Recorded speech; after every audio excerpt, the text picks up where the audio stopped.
Hello and welcome back to English Listening Practice, the channel that helps you train your ears, grow your vocabulary, and fall in love with the English language. Today's listening topic is Living Simply in a Complicated World. This B2 level story takes you through a warm and thoughtful conversation about choosing a simpler life, even when the world feels chaotic. So find a quiet space, relax, and let the story guide you. Let's get started. Part 1. Introduction. In today's world, where every moment feels occupied, every space feels filled, and every task seems urgent, there is a growing movement, quiet but powerful, toward simplicity. This movement doesn't reject technology or modern comforts. Instead, it questions what is truly necessary. The journey toward a simpler life often begins with discomfort. It begins when people feel overwhelmed, exhausted, or dissatisfied despite having more than ever before. They look around and ask, "Why am I so busy? Why do I feel so stressed?" That is when the idea of living simply begins to whisper. Living simply is not about deprivation. It is about clarity. It is not about throwing away everything, but about keeping only what supports a meaningful life. It is about making room, mentally, emotionally, physically, for the things that matter: connection, rest, purpose, and peace. One of the most surprising things people realize when they simplify is how deeply they have been influenced by external expectations. Society tells us we must always be achieving, growing, owning more. But simple living asks, who benefits from that mindset? It challenges the illusion that constant progress equals happiness. Take, for instance, the average workday of a modern professional. Many work more than 50 hours a week, with little time for family, self-reflection, or rest. The irony is that much of this effort is aimed at affording a lifestyle that doesn't necessarily make them happy. Bigger houses, fancier cars, more gadgets. Do these bring lasting contentment? For many, the answer is no. And so, a shift begins. Some downsize their homes, reduce their schedules, and limit their commitments. Others learn to say no to things that used to drain them. They declutter not just their closets, but their calendars and digital spaces. This isn't just a trend. It's a response to burnout. Part 2. Real-life stories of simplicity. Olivia was a marketing executive in New York City. Her apartment was filled with expensive furniture, designer clothes, and shelves of books she never had time to read. Her calendar was booked weeks in advance, her phone rang constantly, and weekends were just extensions of her work week. She made six figures and spent nearly all of it on maintaining a lifestyle that looked impressive but felt hollow. One day, after missing yet another family event, she paused. Her niece had turned 5, and Olivia had only seen her twice since she was born. That night, she couldn't sleep. She realized her life was full, but not fulfilled. The next morning, she made a decision. Within 6 months, she left her corporate job, moved to a small town upstate, and began working part-time as a freelance editor. Her income was cut in half, but her peace doubled. Olivia now spends her mornings walking in the woods, her afternoons reading and writing, and her evenings cooking simple meals. She owns fewer than 100 items. Her life is quiet, and for the first time in years, she feels awake. I used to think success meant being busy. Now I know that success means having time, she says. Another story comes from Amir, a software engineer in Mumbai. In his mid-30s, Amir was working at a top firm, climbing the ladder, and investing in real estate. He had 2 smartphones, 3 email accounts, and a constant stream of notifications. But slowly, he started experiencing anxiety. He had trouble sleeping and often felt disconnected, even in the presence of others. One day, he read about the minimalist lifestyle. Skeptical but curious, he tried an experiment. For 30 days, he would not buy anything except food and essentials. During that time, he also deleted social media apps and committed to walking 1 hour a day without headphones.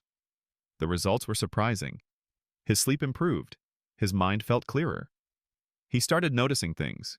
the sound of birds, the way the light changed at dusk, the scent of flowers on his walk to work.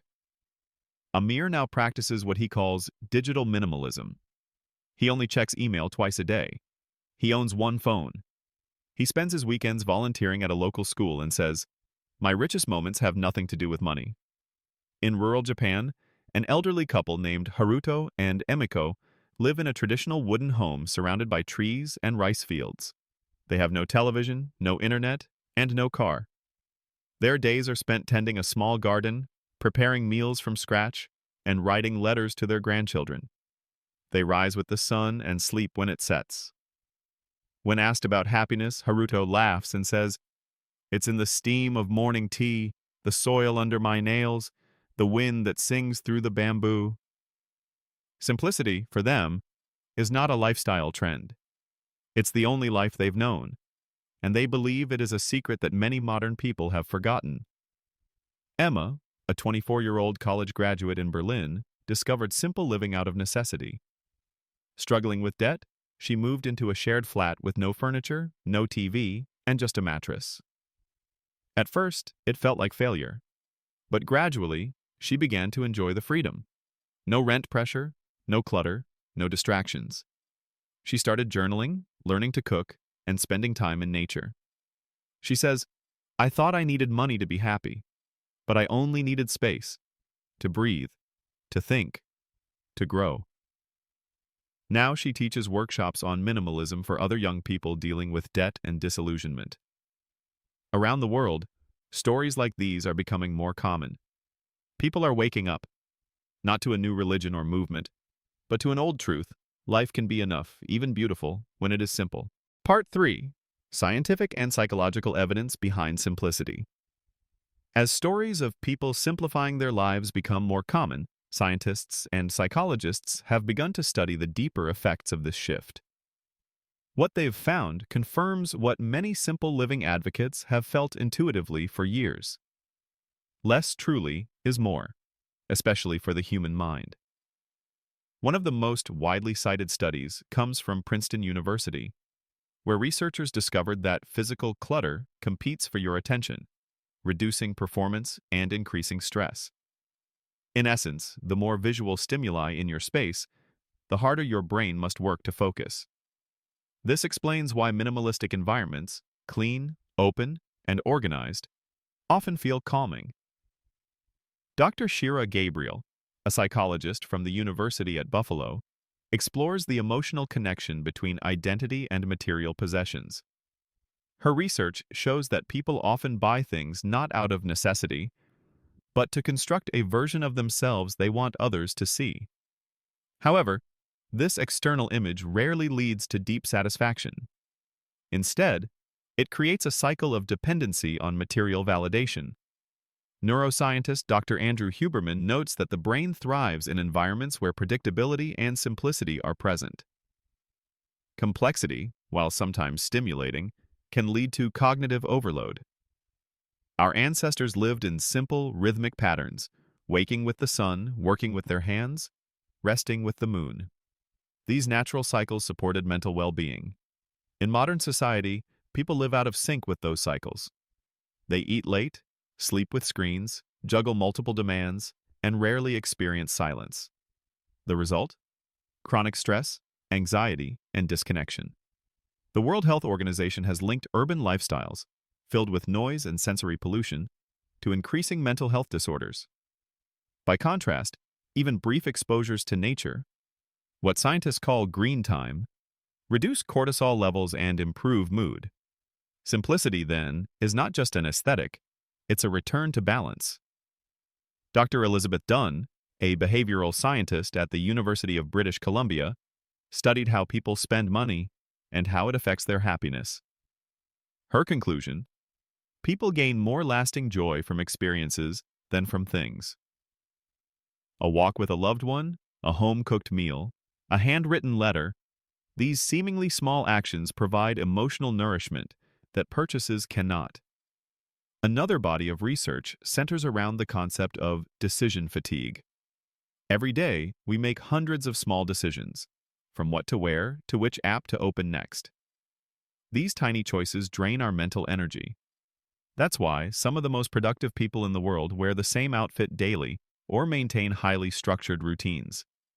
By simplifying choices, they conserve willpower for what matters most. Simple living, by reducing unnecessary decisions, frees up mental space.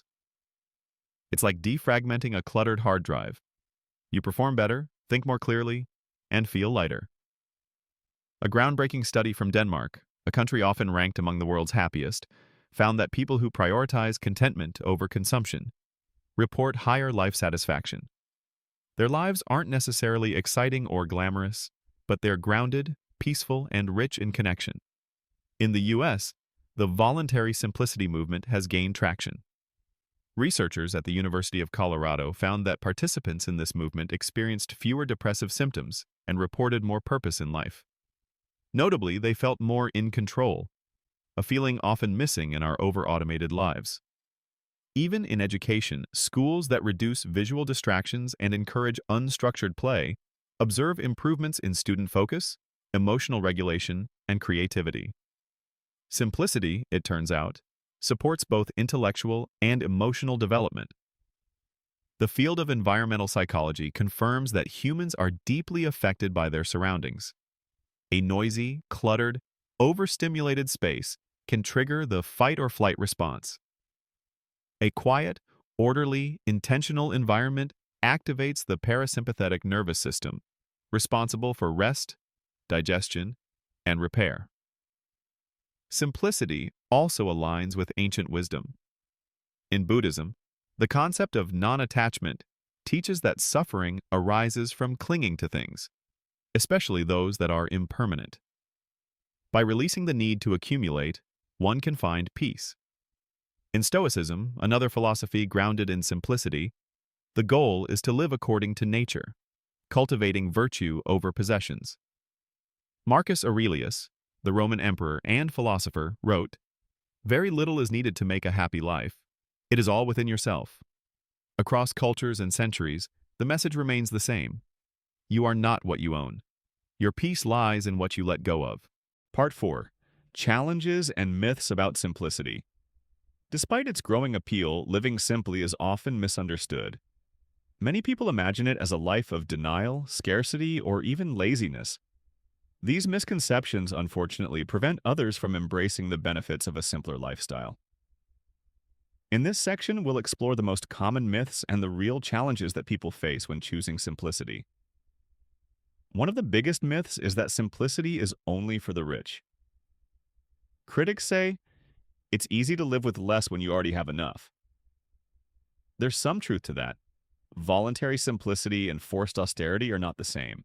However, many people who live simply do so not because they have too much, but because they've realized that more wasn't the answer. Emma, whom we mentioned earlier, began her simple lifestyle due to financial hardship. She discovered that while she couldn't control her income at first, she could control her spending, her time, and her focus. For her, simplicity wasn't a luxury, it was a path to empowerment. Another myth is that simple living means going off the grid, growing your own food, or living in a tiny house in the woods. While some people do choose those paths, simplicity is a mindset more than a method. You can live simply in a high-rise apartment, in the suburbs, or even while traveling full-time. Simplicity is about reducing excess, not removing joy. It's about choosing purposefully, not retreating from the world. Some people worry that simplifying means losing ambition. They fear that if they slow down, they'll fall behind.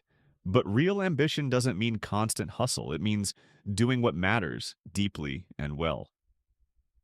Many successful people, from Steve Jobs to Maya Angelou, spoke about the importance of focus, presence, and saying no to distractions. The truth is, simplicity can fuel ambition because it clears the path for creativity and sustained effort. A more emotional challenge lies in identity. Many people define themselves by their jobs, achievements, or possessions. Letting go of those symbols can feel like letting go of yourself. This is why the early stages of simple living often feel disorienting. Who am I if I don't chase the next promotion? Who am I if I don't wear designer clothes or post about every trip? The answer, as many discover, is liberating. You are more than your image. You are more than what others think.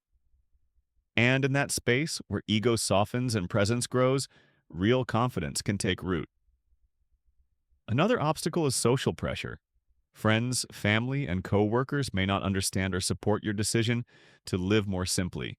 They might mock it, resist it, or worry that it reflects judgment on their own lifestyles. This can create friction. But with time and clarity, most people come to respect, if not adopt, your values. And you may find new communities who share your perspective. Technology presents yet another challenge. It's harder than ever to disconnect, to focus, or to live slowly. Notifications, endless scrolling, and comparison culture constantly demand our attention. Simplicity in this age requires intention. It's not about abandoning technology, but using it on your own terms. Turning off alerts, deleting apps, scheduling digital Sabbaths, protecting your attention as if it were your most precious currency, because it is. Finally, the myth of perfection can ruin the simple life. Many people start this journey and try to do it right. They think they must declutter perfectly, schedule perfectly, meditate perfectly, but simplicity is not a performance. It's a process. There is no single way to live simply. It's okay to stumble. It's okay to keep a few things that bring you joy. It's okay to evolve. Living simply is not about impressing others. It's about aligning your outer world with your inner values. That might mean fewer clothes, fewer obligations, or fewer distractions. But it might also mean more. More depth, more connection, more peace. So when you meet resistance, either from yourself or from others, remember this. Every step toward simplicity is a step toward clarity. You don't have to change everything overnight. You just have to begin. Part 5. Practical advice for learners on simplifying daily life. Now that we've explored the why behind simplicity, its beauty, science, and challenges, let's move into the how.